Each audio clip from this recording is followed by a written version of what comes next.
Modern age میں جب ہم بات کرتے ہیں تو ہم دیکھتے ہیں کہ یونیورسٹیز اور کالجز میں جو ہے وہ ایک کو ایجوکیشن جو ہے وہ آ گئی ہے. بڑا کامن ایک فنامنا یہ ہو چکا ہے اس میں، جس میں ضروری نہیں ہے کہ لڑکیاں جینس پہنیں یا جو ہے ٹاپس پہنیں یا سر کو نہ ڈھانپیں یا سارا کچھ. بہت سے ہم نے ملکوں میں دیکھا جہاں پہ انہوں نے اسکارف لے کے پورے جینس بھی پہنی ہوئی ہے لیکن پورے جو ہے انہوں نے فل پراپر کور بھی کیا ہوا اس میں. وہ بھی سچویشن آپ کے حساب سے وہ ٹھیک نہیں ہے یا وہ کیا ہے، اس کے بارے میں آپ کا کیا پوائنٹ آف ویو دیکھیں آئیڈیل سچویشن، انہوں نے اسکارف بھی لیا ہوا ہے اور پراپر وہ اپنے آپ کو کور بھی کرتے ہیں. دیکھیں آئیڈیل سچویشن تو یہ ہے کہ اسلام میں کو ایجوکیشن نہیں ہے، سیدھی سی بات ہے. لیکن اب چونکہ یہ جو ہائر ایجوکیشن ہے جن لوگوں سے ہم حاصل کر رہے ہیں انہوں نے تو اس طرح کی کوئی فیسلٹی رکھی نہیں ہے. پاکستان میں چند ایک میڈیکل کالج ہیں جو ایبسولوٹلی فیمیل اسٹوڈنٹس کے لیے ہیں، لیکن اوور آل زیادہ تر میں تو کو ایجوکیشن ہے.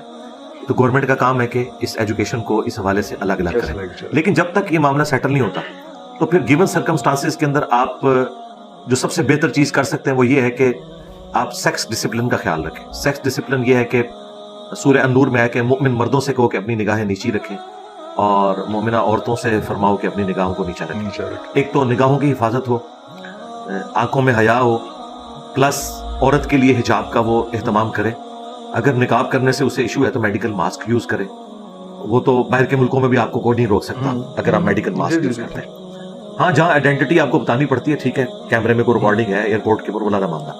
اس کے بعد جو ایک اجنبی مرد و عورت کا علیحدہ سے کسی ایک جگہ پہ اکٹھا ہونا، اس کی اسلام میں ممانعت ہے. جامعہ ترمذی میں سنن نسائی الکبریٰ میں حدیث موجود ہے کہ جہاں دو اجنبی مرد و عورت ہوتے ہیں نا، تیسرا ان میں شیطان ہوتا ہے. یہ معاملہ نہیں ہونا چاہیے. ہاں ایک کمبائنڈ کلاس ہے، اس میں کچھ فیمیل اسٹوڈنٹس بیٹھی ہوئی ہیں، کچھ میل اسٹوڈنٹس ہیں، اور اس میں بھی ہم نے دیکھا عموماً ہماری یونیورسٹی میں بھی ہماری کلاس میں بھی اس طرح اسٹوڈنٹس تھی، لیکن وہ ان کی لائن لادا ہوتی تھی.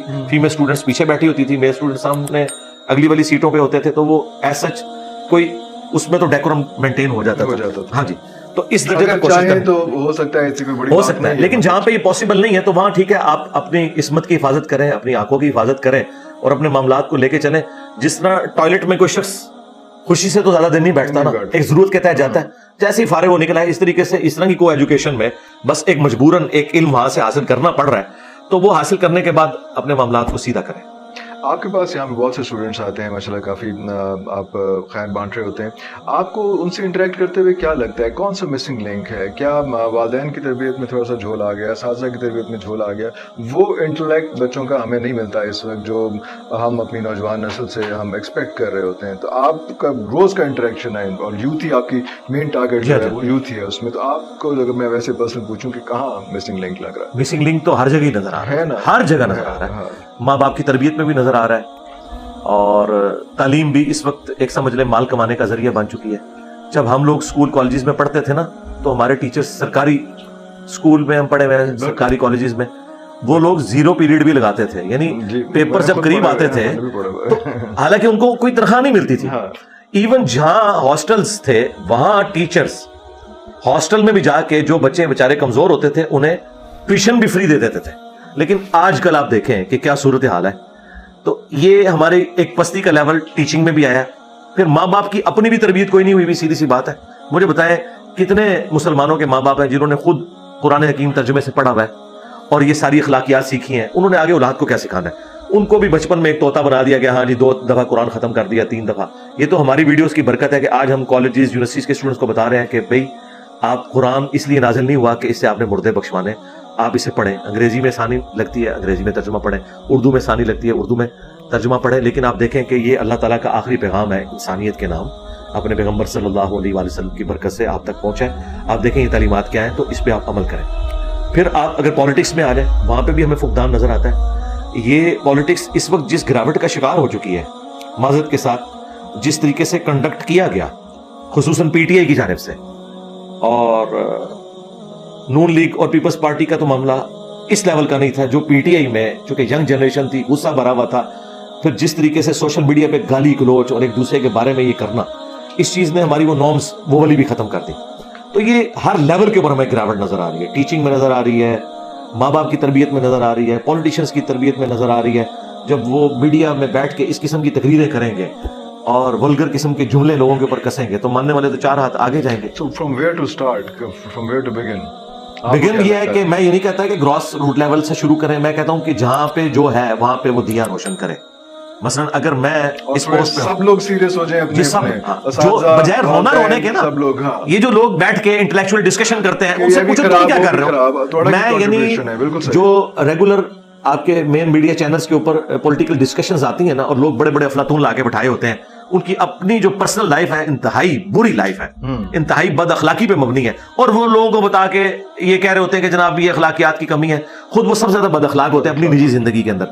تو یہ لیکچر دینے چھوڑیں, پریکٹیکلی جو سمجھتا نہیں ایسا ہے وہ اسٹیپ فارورڈ کرے اور آ کے لوگوں کو اپنی فیلڈ میں تو ایجوکیٹ کرے نا کہ ہاں ہم اپنے لیے اب یہ نارمز رکھتے ہیں. جس سے مجھے بھی بڑی خوشی ہوئی ہے کہ ڈان نیوز کے اوپر ایک پی ٹی آئی کے ورکر سے جس طریقے سے بھی ایک انٹرویو لیا گیا, تو ادھر جو اپرائٹ قسم کے صحافی تھے انہوں نے کہا نہیں ڈان کا ایک لیول ہے, ٹھیک ہے نا, اور حالانکہ یہ وہ ڈان ہے جس نے پی ٹی آئی سے گالیاں کھائی ہوئی ہیں, انہوں نے پی ٹی آئی سے گالیاں کھائی ہوئی ہیں جب پی ٹی آئی اسٹیبلشمنٹ کی گود میں بیٹھی ہوئی تھی, ٹھیک ہے. دیکھ لیں آج وہ کتنے اپرائٹ لوگ ہیں کہ انہوں نے پی ٹی آئی کا ساتھ دے دیا, صرف اپنے رول کے اوپر کمپرومائز نہیں کہا, ہمیں اس قسم کے لوگ چاہیے. نظر آ رہے ہیں جی, مجھے تو ہر جگہ نظر آتے ہیں لوگ, لیکن بات یہ کہ وہ لوگ نہیں, میں تو سمجھتا ہوں, لیکن ان لوگوں کو شاید آپ لوگ نہ پسند کرتے ہوں. اب وہ سامنے آئیں گے تو پھر ظاہر ہے کہ ہمیں تو بدنام کروا دی گئے. مجھے بتائیں آسما جہانگیر جب تک زندہ تھی کسی نے قدر کی ان کی؟ ہزاروں مردوں کے اوپر بھاری ایک دلیر عورت تھی. اگر یہ ایک داڑھی پگڑی والا بندہ کہہ رہا ہے تو اس کو آپ ہلکا نہ جانیں, ٹھیک ہے. تو دیکھیں وہ طالبان جنہوں نے ان کو کافر ڈکلیئر کیا, ان کو وکیل کوئی نہیں ملتا تھا کیونکہ اسٹیبلشمنٹ کا دباؤ تھا. آسما جہانگیر نے کہا میں فری کیس لڑوں گی. وہ الطاف حسین جس کو پوری اسٹیبلشمنٹ نے مل کے, میرے بھی ان سے ریزرویشن تھی, اور ان کے خلاف کیس چلایا, کوئی وکیل نہیں تھا ان کا کیس لڑتا, آسما جہانگیر نے کہا میں لڑوں گی. یہ بیسک رائٹ ہے. آئی قاتل کو بھی اللہ تعالیٰ حق دیتا ہے کہ وہ بھی اپنا وکیل کرے گا, وہ بھی اپنی بات کرے گا. یہ اپرائٹ لوگ ہوتے ہیں جو ہمیشہ حق کے لیے کھڑے رہتے ہیں. وہ یہ نہیں دیکھتے کہ یہ سامنے میرا مخالف کون ہے, یہ میرا مخالف ہے یا اس نے فلاں وقت میرے ساتھ یہ کیا تھا تو اب میں اس کے ساتھ یہ کر دوں. اس طرح کے لوگ ہر جگہ موجود ہوتے ہیں, لیکن اس طرح کے لوگ سیلف موٹیویشن پہ چل رہے ہوتے ہیں. لوگ ایسے لوگوں کو پسند نہیں کرتے کیونکہ ان کی بدنامی زیادہ ہو جاتی ہے. تو اس طرح کے لوگ ہر زمانے میں موجود ہیں, آج بھی موجود ہیں, آپ تلاش کریں. اگر میں 2-4 صحافیوں کے نام لے دیے تو باقی ناراض ہو جائیں گے, تو اس لیے میں یعنی آپ کو خود کہتا ہوں کہ آپ تلاش کریں, اس طرح کے لوگ موجود ہیں. بالکل صحیح ہے. مرے ان کا ذکر میں کر سکتا ہوں کیونکہ اس پہ لوگوں کو صبر آ جاتا ہے. ہاں, لیکن ہم لوگ آج کل تو دعاؤں پہ بہت زیادہ آ گئے نا کہ یہ ملک جو ہے یہ بچے گا, دعاؤں سے بچے گا. یہ جو کہانیاں نا جی, یہ جو کہانیاں صوفیوں نے کرائی, ان کو اشفاق احمد صاحب, واصف علی واصف صاحب میرے استاد ہیں, میں ان کی عزت کرتا ہوں, لیکن یہ جو کہانیاں ان کو کروا کے کہ ریالٹی سے اس کا کوئی تعلق نہیں ہے. ریالٹی یہ ہے کہ بھائی 10 دفعہ دروشی پڑھنے سے پیٹ نہیں بھرتا. ریالٹی یہ ہے کہ 100 دفعہ سبحان اللہ پڑھنے سے پیاس نہیں ختم ہوتی, وہ آپ کو محنت کرنی پڑتی ہے.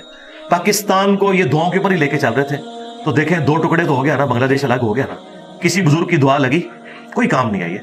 جب ہمارے کرتوت برے ہوں گے نا, دعا کوئی کچھ نہیں کرے گی. قرآن پاک میں اللہ تعالیٰ نے فرمایا کہ اللہ تعالیٰ کسی قوم کی حالت اس وقت تک نہیں بدلتا جب تک کہ وہ خود اپنی حالت نہ بدل لے اور اللہ تعالیٰ کی نعمتوں سے اپنے آپ کو بغاوت میں نہ لے جائیں. اس کا وائس ورثہ بھی درست ہے کہ اللہ تعالیٰ کسی سے نعمت اس وقت تک نہیں چھینتا جب تک کہ وہ خود کوئی ایسی حرکت نہ کر لے کہ اللہ تعالیٰ اسے وہ نعمت چھین لے. تو یہ اسی طریقے سے ہوتا ہے دنیا میں, اسی طریقے سے رول چلتے ہیں. اور میں اس پہ اکثر کہتا ہوں کہ ہمیں اس قسم کے وائزین جو ہے وہ کس طرف دھکیلتے ہیں کہ اوپر آ کے اگر برا حکمران بیٹھتا ہے وہ کہتے ہیں جی ہمارے کرتوت ہیں جی.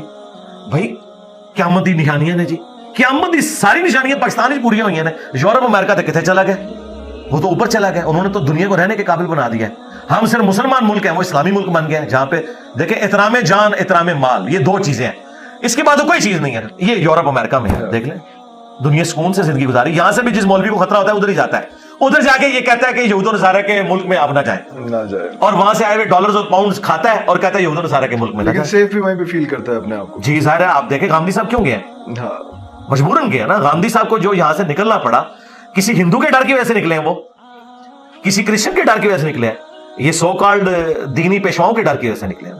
اس زمانے میں کتنے علماء تھے جنہوں نے خودکش حملوں کے خلاف فتوے دیے ہیں, ایک ایک کر کے سب کو اڑا دیا گیا, تو ان کو نکلنا پڑا. لیکن دعا کا ایک امپیکٹ, ایک وہ چیز وہ تو ہے, وہ اپنی جگہ.